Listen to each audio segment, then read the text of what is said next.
Hello there, everyone. Welcome to day two of Innovation for the Nation and our Hangout series here today. Hope you had a chance to join us yesterday. We had some great conversations. We were up in Michigan. We were in Oregon talking to a public library system there. Today we're going to journey down to the south. We're heading over to Georgia later on this afternoon. We'll be talking about a virtual office initiative from the Georgia Pardons and Paroles Department. And really, it's an interesting case study that we'll be talking about, tying together a lot of the themes and ideas that we've talked about over the last 2 days: Google Apps, Google Maps, Chromebooks. So that'll be an interesting conversation. That is coming up at noon Pacific time, 3 Eastern today. My name is James Hilliard. Again, happy to be here as the Hangout host for this series of Hangouts we're having. Of course, the Google Enterprise Government team welcomes you all to this event. We're glad to have you back with us for day two. Hashtag, if you want to tweet today, is IFTN13. You can also use that to submit questions to us as we go through these Hangouts. One of the other ways you can submit questions is if you go to the networking lounge within our virtual environment, head on over to the message boards, and then look for the QA message board. And that will be another way that you can submit questions to us. A big hit yesterday was a lot of the chats that we had, scheduled chats that were occurring right after we did these Hangouts, and our two guests that are joining us for this event are going to be in one of those scheduled chats as well. So definitely ask your questions and comments via Twitter, via that Q&A module within the message boards, and then if you have other things, you can join these folks later on for the chat coming down the line in about 25 minutes or so from now. Let's go ahead and kick off day two in terms of this Hangout series. Effective search for law enforcement. This is a case study out of Orange County Sheriff's Department in Florida. We've got Hal Trask on board with us. He's the IT Solutions Delivery Manager for the Orange County Sheriff's Office.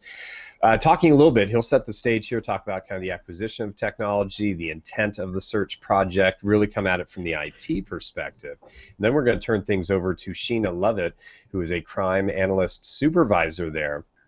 And really, that's going to be the product story, the successes they've had in terms of crime investigations, some screenshots, kind of a little mock demo there, sharing how they use search and what it's meant to them in terms of solving crimes, putting people behind bars, and all that. So that's what we're going to do for the next 25 minutes or so here. And how, with that, I'll remind folks, if they have questions, the hashtag IFTN13. And now, sir, the floor is yours. Welcome. Good morning, everyone. James, thanks for having us on board here to talk a little bit about how we're using the Google GSA technology here at the agency, basically to help catch the bad guys and figure out what's going on with them. So before I get started, I just want to talk a little bit about the history, and then I'll go into a little bit about what it actually looks like, and then talk about our future vision for this product.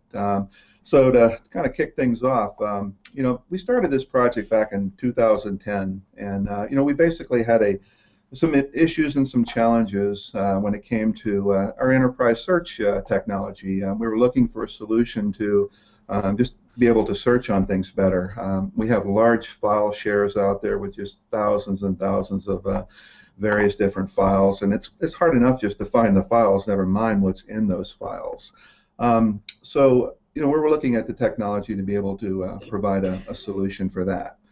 Secondly, we have an existing legacy portal out there. A lot of the information is our policies and procedures and general agency documents that we use on a daily basis, and there are lots of them, so it gets difficult sometimes to be able to search on that information because a lot of the key and critical information is buried deep down inside.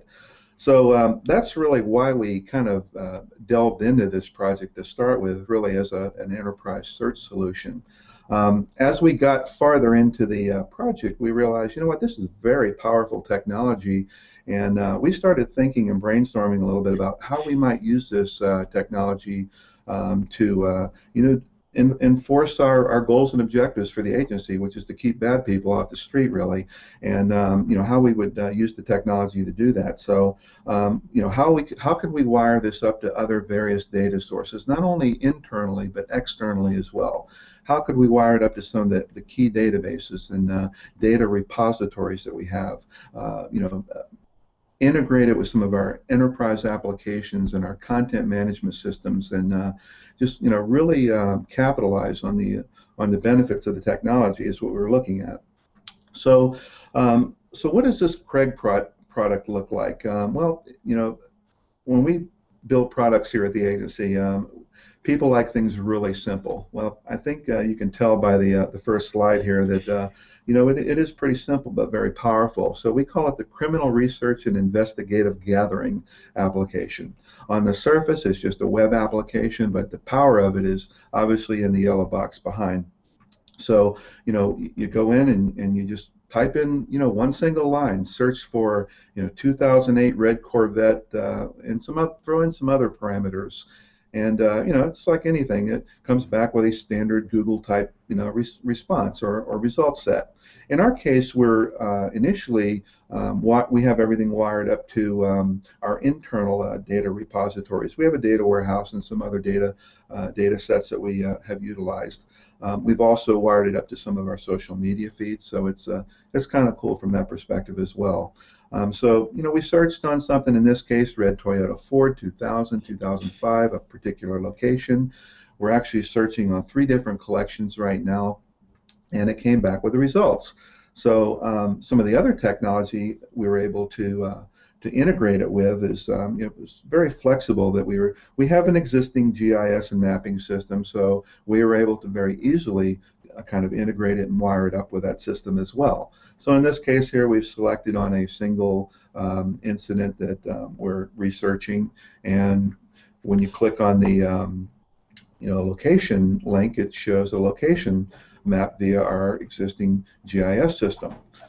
Of course, if we, well, let me go back to the previous slide here. If we go up to the top, we can actually click a button and it will show all of the results on the next slide, which is a county-wide map showing all the incidences. And we can zoom in and see the details about a lot of these incidents that have happened. Okay. The next slide is really where we want to go here for the future. Okay. At the agency, we are extremely passionate about catching criminals and putting them behind bars and where they belong. We also know, yeah, I'm an IT guy, so you know, I have to think about how this technology is used in a law enforcement environment, because that's really why we exist here. So we know that these criminals move outside of our jurisdictional boundaries. So being able to do federated type searches with other agencies and outside of our jurisdiction will just be critical and key going forward. So that's kind of what our vision is going forward to the future. But I know everyone here today wants to hear about how we're actually doing it and some of the exciting things about how we've used the technology thus far. So to do that, I'm going to turn it over to our resident expert, Sheena Levitt, who's our crime analyst supervisor, and she's going to tell you some more exciting things. Thanks, Again, James. folks, Hal's going to hang on board here. So if you have questions using that QA message board in our virtual environment or the hashtag IFTN13, get those questions in. I'm queuing up a few already here, so send those along our way. We'll probably take about 10 minutes or so here with Sheena, go through again kind of a mock demo. We'll show some more screenshots of the tool and how they're using it, hear some success stories, and then we'll open it up to questions for the rest of the time. And Sheena, with that, let me turn things over to you. Oh, thank you very much, and thank you, James, and thank you, Hal. And greetings to everyone out there. Now what we're going to do, Hal has explained the IT portion behind this new application that we have known as Craig.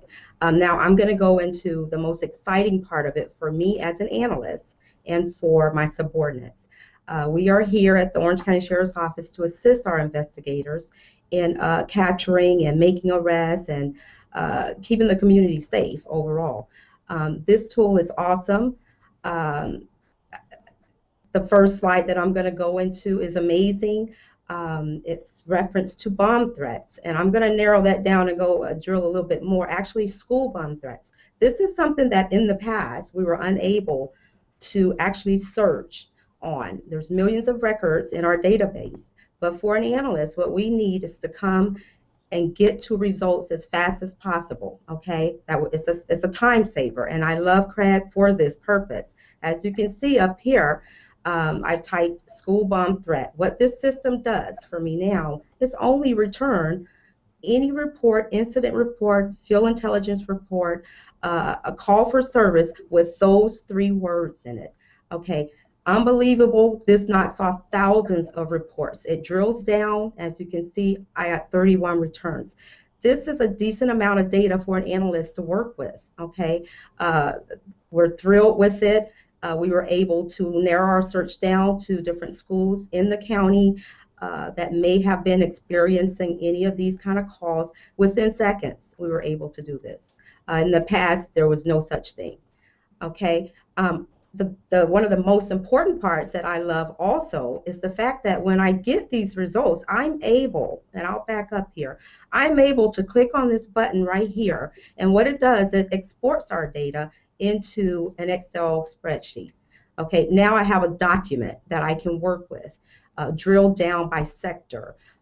Perhaps I'm only interested in sector 2. I can now just focus on that and send this data out. Never could do that before. Okay, another example really quick, Katy Way. Katy Way is just a known area here in the county.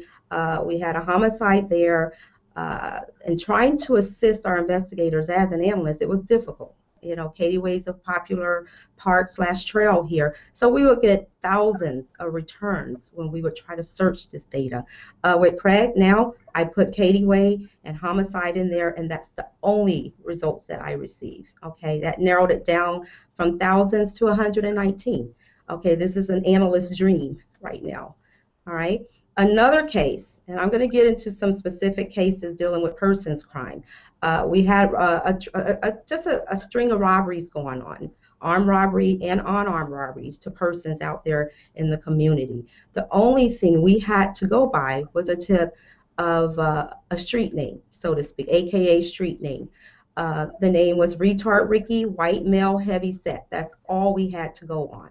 All right. I took Craig, I typed Retard Ricky in there, hit the search button, and amazingly, I had 3 results back. That's amazing, just 3 results. And sure enough, in those results, we're able to find his real name, his real surname, and then send the investigators the information. And Retard Ricky, so to speak, was indeed picked up and arrested. Okay, so this is awesome. It took seconds, and you know, I'm just loving this system. I can't say anything else more about it. Other than to show you the successes behind it. Another big, huge case was our commercial burglaries of beer kegs. We had businesses, restaurants, bars getting beer kegs stolen off of their property. All right. In this example, I wanted to narrow it down to just a date range. Okay. Craig allows you to do that. We type kegs. I did a DR for date range, put my date range in there because I wanted to limit it to current activity of kegs. And I didn't believe I would get results, but I did off of beer kegs, believe it or not. And in those results, we were able to come up with 2 to 3 known suspects who have had some kind of involvement with beer kegs, stealing them of some sort. That gave us a real name to go by. The investigators did their background on it. They reached out to these suspects, talked to them, and sure enough, 2 of them was actually arrested for the string of beer keg burglaries. Okay, and has Hal mentioned earlier on how in the past our data set will return thousands, I say millions of different kinds of records. So we've got millions of records in there. This is just a screenshot of what I would get. For instance, working and assisting another neighboring agency with a homicide case. They had an investigative lead for questioning that they really needed to find. The only thing they had was black male, nickname, street name, Chevy Boy. I ran it in our system, our home-based system. I got nothing. As you can see here, no records found.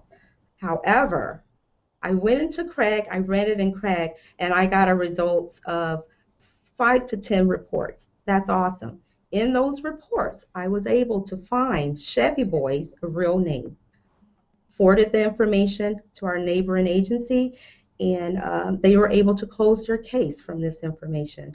So it always feels good when you can assist another agency in these matters. And finally, I'm just going to touch on our phase two of this system, of our whole application here. I am in the process of training and going over things with our sworn counterparts. Um, and we're hoping that this system will go into social media. I didn't mean for it to happen. However, I received an email from one of my agents out in the road. They sent me some information. I ran this particular information in Craig, and sure enough, I got some good results, and ultimately we were able to get the real name of this individual on this slide who was sending threats to a popular business owner here in Central Florida. The threats were of severity. I mean, from anywhere from making threats on killing him and how he was going to do it. Running this information in CRED got me the results within minutes. I shot it out to our investigators, and we were able to track down this guy just due to a Twitter. Okay, just from him tweeting these particular words, and we were able to identify him and therefore make an arrest.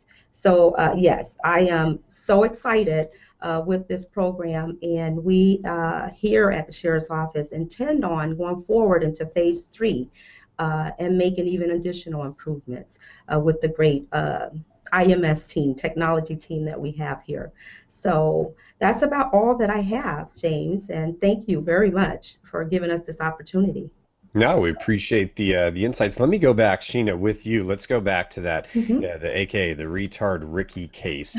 If you had not had Craig, what would you have been up against in trying to ascertain him, his real name, who he was? What challenge would you have been up to if Craig was not a tool that you had at your disposal? Absolutely. And I'll tell you, the one slide I showed where I ran Chevy Boy in the only database that we had at the time, I ran Chevy Boy. I also did the same thing with Retard Ricky. I got nothing, no results, no records found.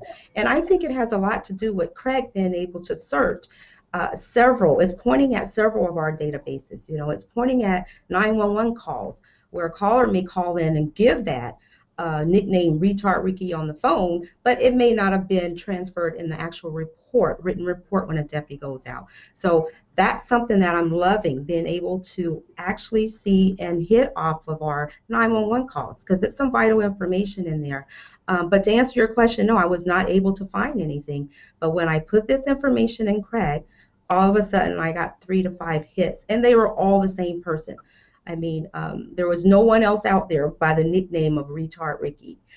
So, yeah, I hope that answers your question, but without Craig, I wouldn't have found the answer to this case. No, it does. And let me ask this question. We'll start, Sheena, with you, and then Hal, if you want to jump Mhm. in.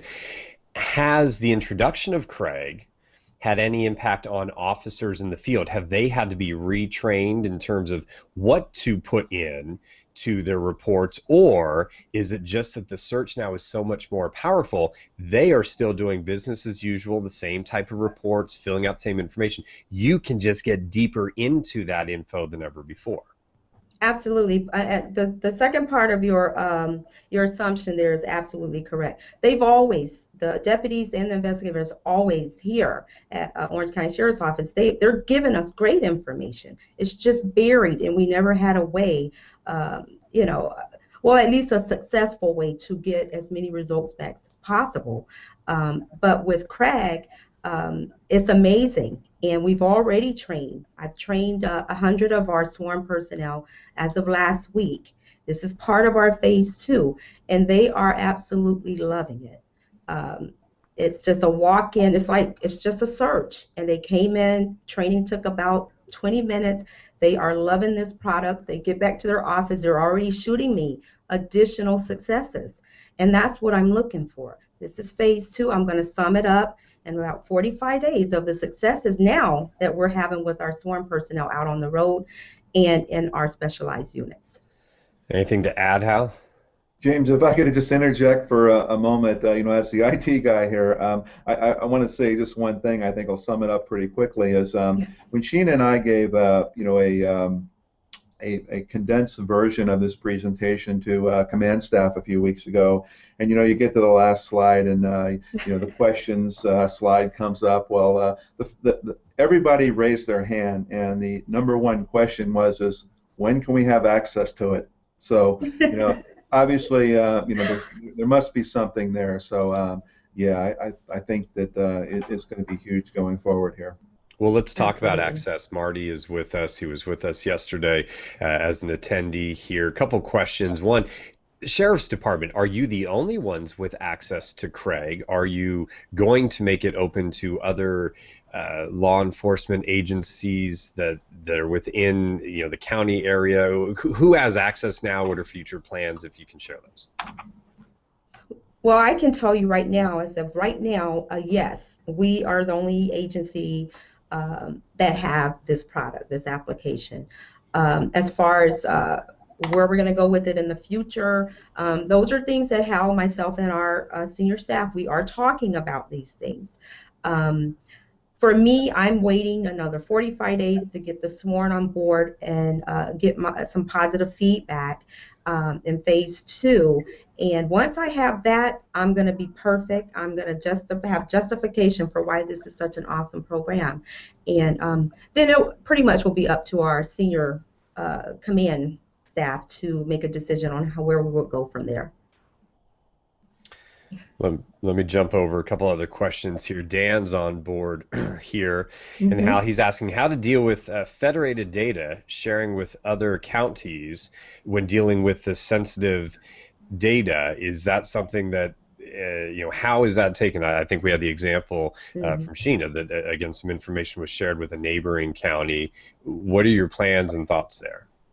Okay, well, if you take basic computer concepts and you understand that the way computers communicate with one another, it's like a string between various cups. Okay, and the cups, of course, are the data repositories.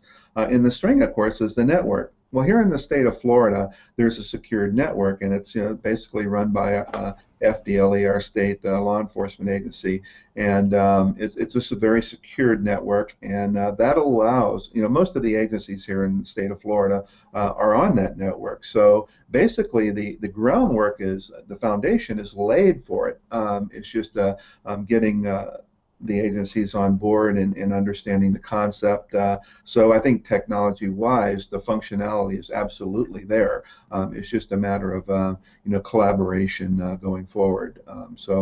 One thing I can tell you as an IT guy, I understand the value, and I think all the law enforcement agencies, at least around in this area, and certainly in our command, understand the value of sharing information, sharing intelligence and data amongst various different law enforcement agencies, irregardless of geographic boundaries. I think how important that is well understood. So I'm feeling really good about going forward with it. Let me Absolutely. branch out that sharing idea beyond just internal police services, emergency services. Any thoughts to the idea, and we heard some of this yesterday, the idea of letting more of the information that we government agencies have more accessible to the public? Here's a scenario. Someone moves to Orange County, wants to open up a business, wants to look into the crime statistics of that neighborhood where they're looking to open up a business. Is that anything that could happen down the road using Craig, that you could allow certain public information to be readily accessible to a business owner that wants to open up and get stats and information about what's going on? Would that be any use here? Well, James, actually, we already have that in place. That would have nothing to do with Craig. Okay. We already have a site out there for the public to go to requesting crime statistics of an area they're either thinking of opening a business or moving to. In addition to that, my unit, the crime analysis unit's phone number is available for them to call us for further details. So we've been doing this for over 20 years. I've been here about 20 years, and that's about how long we've been servicing the public. But as far as the Craig application, probably not. It's just what it is. It's a research and investigative tool. Um, but yeah, we definitely look out for our community here. So we have our own website out there for them.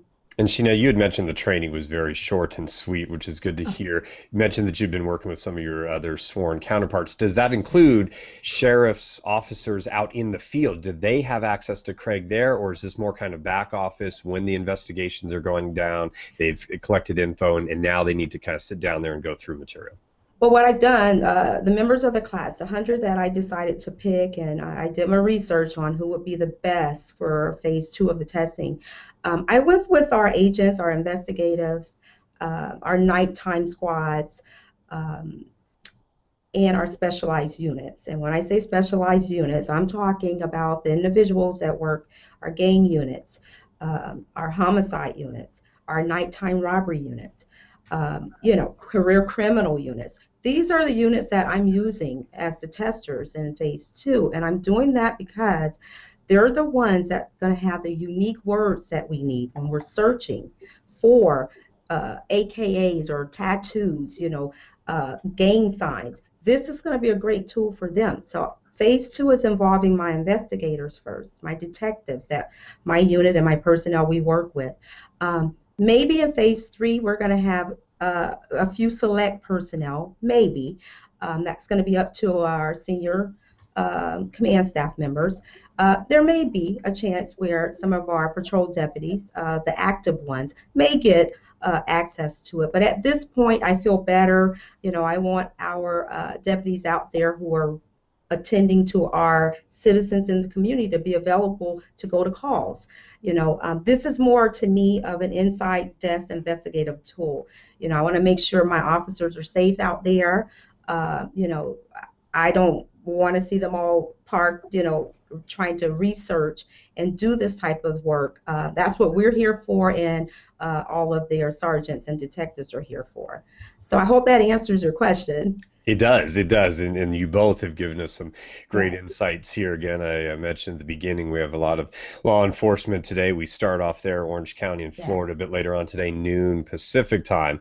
We'll be heading relatively close, geography-wise, to Georgia and their Oh, Pardons and yeah. Paroles Department. And we'll be talking with Phil Sellers over there, the CIO of Pardons and Paroles. And again, they've been doing a lot of things. I think that's going to wrap together a lot of the ideas Awesome. we've heard today, from search, from using maps, even Chromebooks and things like that in the field for officers. So we're going to be talking a lot about that. So again, That's awesome. Sheena and Hal, really appreciate you both being here. And Sheena and Hal are also going to join one of the scheduled chats that we have coming up. So once they log off here, they'll be joining one of the chat rooms in our networking Absolutely. lounge. So look for them.